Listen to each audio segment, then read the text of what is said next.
The Lord of the Rings is a journey into the fragile places within us, the boundary where outrage meets temptation. It asks how far a good person can bend before they break, and in that space stands Boromir. His name takes on two meanings at once: strength and downfall, converging into the portrait of a man caught between duty and desire. Tolkien didn't write him to give answers, but to explore the tension between good intentions and devastating choices. And through Boromir, that tension becomes unforgettable. The Weight of Gondor, how Tolkien builds Boromir before we even meet him. Long before Boromir ever sits in the Council of Elrond, Tolkien has already written the forces that will shape and eventually break him. Gondor is already a tragedy in motion. It is the last bastion of Númenórean greatness, surviving not through glory, but through exhaustion. For centuries, Gondor has stood against Mordor with dwindling armies, fading bloodlines, and a steward who stares into a palantir he cannot master. This is the country Boromir comes from, a kingdom that is proud, besieged, and betraying cracks under the weight of history. Tolkien describes Boromir as the tower of his people, but towers cast shadows, and Denethor's expectations harden Boromir into something brittle. He is the favored son, the heir, the protector of the White City, the one who must not fail. Gondor is not a backdrop to Boromir's character, it is the cause of it. So when he walks into the Council of Elrond, he is already carrying centuries. His arrival is not quiet. He enters with the Horn of Gondor, a relic of Númenor, declaring himself not just as a man, but as the voice of an entire civilization. And you can hear Gondor in the way he speaks. "By our blood are your lands kept safe." That line is not arrogance. It is frustration. It's the sound of a man who has watched his people die while the rest of Middle-earth stayed comfortable in the margins. Tolkien does something subtle here. He lets us understand Boromir before we judge him. We see the pride, we hear the urgency, and feel the pressure. Most importantly, we understand why Boromir believes the ring is not a temptation, but a solution. The tragedy is already seated. Here is a man trained his whole life to believe that strength is salvation, standing in front of an object that whispers the same lie back to him. Tolkien builds Boromir long before Boromir speaks. By the time he raises the idea of using the ring, we don't just see a flaw. We see a man shaped by a desperate nation, a dying father, and the burden of being Gondor's last hope. Boromir doesn't fall because he is weak. He falls because he is carrying too much. Seeds of the fall: pride, fear, and the ring's perfect target. Tolkien never lets Boromir's downfall appear out of nowhere. Every crack in his armor is placed with intention, small, quiet, almost invisible on first read. But each one matters, because Boromir doesn't fall in a single moment. He erodes.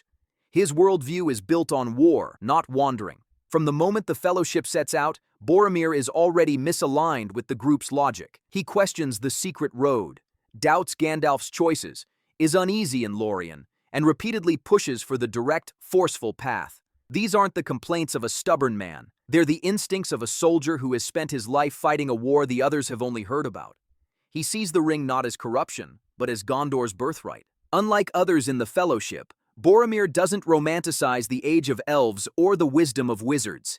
His entire world has been built on the belief that men, his people, stand alone against the darkness. So when he looks at the ring, he doesn't see power for himself. He sees a weapon that could end a centuries-long siege. For Boromir, the moral debate never feels abstract. Every day Gondor delays, more of his people die. The ring whispers the one thing he has never been told: you can save them. And that is how the ring corrupts him, not through greed, but through love twisted into desperation. Tolkien shows the pressure building long before Boromir snaps. Watch how often Boromir and Frodo are paired in the narrative.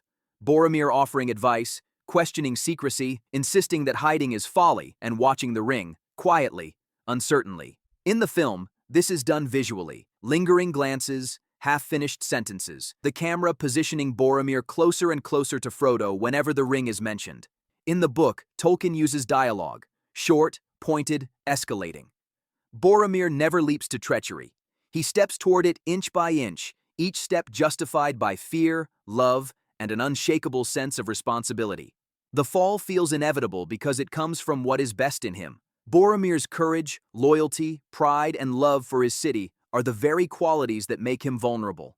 The ring never invents new weaknesses. It magnifies the ones already rooted in the things we value most.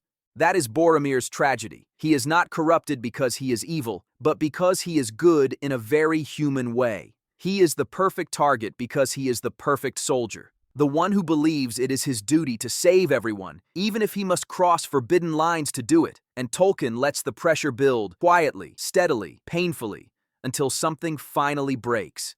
Give it to me. The breaking point at Parth Galen. The moment at Parth Galen isn't sudden. It only feels sudden, because everything inside Boromir has been tightening like a bowstring since Rivendell. This is the snap. It begins softly. Boromir doesn't charge at Frodo. He approaches him gently, even kindly, still trying to be the man he believes he is. Tolkien writes him as conflicted from the very first line. His voice wavers. He circles around his true intent. He speaks of Gondor, their need, their suffering. He still thinks he's arguing, persuading, appealing to reason, but the ring has already hollowed reason out. Then comes the shift, subtle, chilling. His tone hardens. The desperation slips through. The mask cracks. He moves from, "Let us use it," to, "Why do you not see?" to, "Give it to me." This escalation isn't written as villainy. It's written as panic. Boromir isn't trying to dominate Frodo. He's trying to stop a future he's convinced will destroy Gondor. In his mind, Frodo's refusal is not caution. It's betrayal and blindness. It's letting his people die for the sake of elvish ideals and wizardly theories. The ring whispers the oldest lie in human history. Only you can fix this. Then it happens. The fall. The moment Boromir lunges, Tolkien keeps the description tight, fast, almost breathless. Not triumphant, not dramatic, just tragic. Because in the instant Boromir grabs for Frodo, he realizes it. That this isn't strength. That this isn't Gondor. This isn't him. In that heartbeat, Boromir sees himself as the ring sees him, a tool, a weapon, a frightened man in a proud man's armor. Here is the true tragedy. Boromir breaks before the orcs ever touch him. His collapse onto the ground after Frodo escapes is not exhaustion. It is self-recognition. Tolkien gives us no self-pity, no long apologies, no monologue begging forgiveness. Boromir simply sits there, crushed by the weight of what he's done. In a single moment, he goes from temptation to action, to realization to remorse. No other character in the Fellowship endures a moral collapse and recovery this quickly, or this honestly.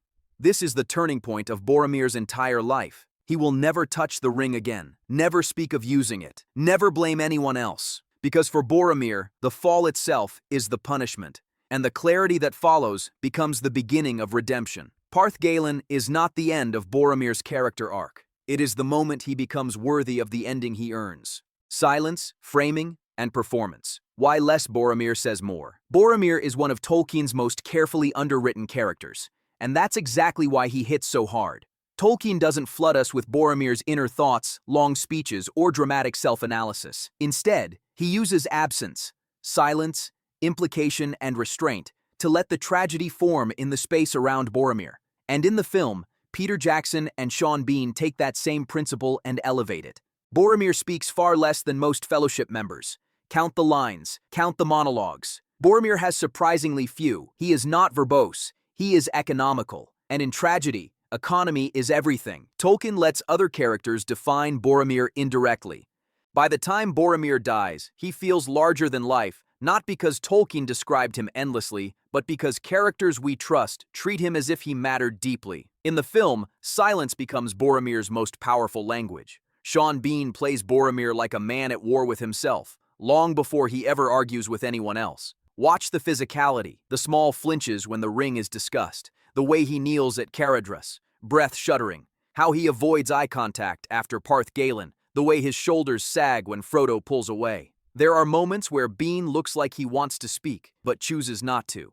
That choice is storytelling. Jackson frames Boromir visually as a man out of place in a mythic world. Elves glide, hobbits joke, Aragorn blends with the wild, but Boromir wears the scraped, dented armor of a real-world soldier thrust into a fairy tale. Jackson frequently places him at the edge of the frame, slightly behind others, watching instead of participating. It's subtle isolation, a visual hint of a man who belongs to no one's story except Gondor's. He is the representative of a mortal kingdom in a world of immortals. His tragedy is written right into the cinematography. And then there's the silence before his death, the pause, the breath. The way Boromir looks up at Aragorn, not as a rival, not as a political heir, but almost as a confession. That silence is the entire arc distilled into one frame: fall, regret, acceptance, loyalty. Tolkien wrote Boromir's tragedy between the lines. Jackson filmed it between the words, and we feel it deeply because silence, when used well, tells the truth more sharply than dialogue ever could. They took the little ones. Boromir's death as tragic resolution, not cheap redemption. Boromir's final stand is not written as a heroic comeback. Tolkien doesn't give him a chance to erase what happened with Frodo, win back the audience, or redeem himself through some triumphant victory. He dies losing, and that is exactly why his death is unforgettable. Boromir goes to battle not to win, but to atone. When the orcs come, Boromir is not following a strategy. He isn't leading a charge. He isn't planning a rescue. He is simply running toward the only thing left he can do right. Merry and Pippin are small, defenseless, and innocent. Protecting them is the opposite of attempting to seize the ring. It is instinctive, immediate, and entirely selfless. The fall at Parth Galen was a moment of weakness. The battle is a moment of clarity. Tolkien never pretends this is a victory. Boromir kills many orcs, dozens, perhaps more, but it doesn't matter. He is surrounded. He is overwhelmed. He is pierced by arrows one after another, the text repeating the impact rhythmically, brutally. This is not epic action. This is a man refusing to sit down while the world collapses around him. He stands until he cannot, and then he kneels, but he does not stop fighting. Because Boromir's tragedy is not that he dies. It's that he dies knowing Gondor still stands in peril, Frodo is gone, and he will never see his city again. They took the little ones. These are Boromir's first words when Aragorn finds him. Not, "I'm sorry," not "the ring," not "forgive me." Instead, they took the little ones. He spends the final breaths of his life worrying about Merry and Pippin, not himself. That's not redemption. That's resolution. He is no longer the man who tried to force the ring from Frodo. He is the man who spent his last strength protecting the smallest members of the Fellowship. Aragorn does something Tolkien rarely allows. He absolves Boromir. Boromir calls himself a failure. Aragorn refuses to let him die with that belief. The film crystallizes this beautifully. You have fought bravely. You have kept your honor. In the book, the moment is quieter, but heavier. Aragorn takes responsibility for the hobbits. He accepts Boromir's last request, and for the first time, he fully steps into the role Boromir believed he should claim. I will go to Minas Tirith. Boromir's death doesn't redeem him. It reveals him. It shows the core of Boromir's character uncorrupted, brave, loyal, protective, deeply human. His death hurts because it restores what he lost. The ring broke Boromir's judgment. It never broke his heart. By dying for others, without glory, without triumph, without witnesses, Boromir becomes what he always wanted to be, a guardian of his people, a shield against darkness, a man who stood when it mattered. Tolkien does not give him victory. He gives him truth, his true nature, laid bare in his final moment. The tragedy that makes Boromir eternal. Boromir's story ends under green leaves and broken sunlight, with arrows in his chest and regret in his voice. But the power of his character doesn't come from how he dies. It comes from what his death reveals. Tolkien writes Boromir not as a flawless hero or a cautionary villain, but as something far rarer. A good man who breaks, realizes it, and still chooses to stand. In the end, Boromir defends not a kingdom, not a throne, not a legend, but two frightened hobbits he swore to protect. There's no glory in it, no reward, no redemption arc waiting beyond the next hill. Just a man, wounded and failing, refusing to let darkness pass while he can still lift a sword. That is Boromir's greatness. Tolkien shows us that even the strongest hearts can falter, but he also shows us this: a single moment of courage, chosen freely, can echo louder than a lifetime of failure. Boromir dies with no crown, no triumph, no songs written in his presence. Yet he lives on as one of Tolkien's most unforgettable creations, a tragic hero whose fall makes us ache, and whose final stand reminds us what it means to be human. To understand the force that broke Boromir and reshaped the fate of every hero in Middle-earth, watch next, Every Ring of Power Explained.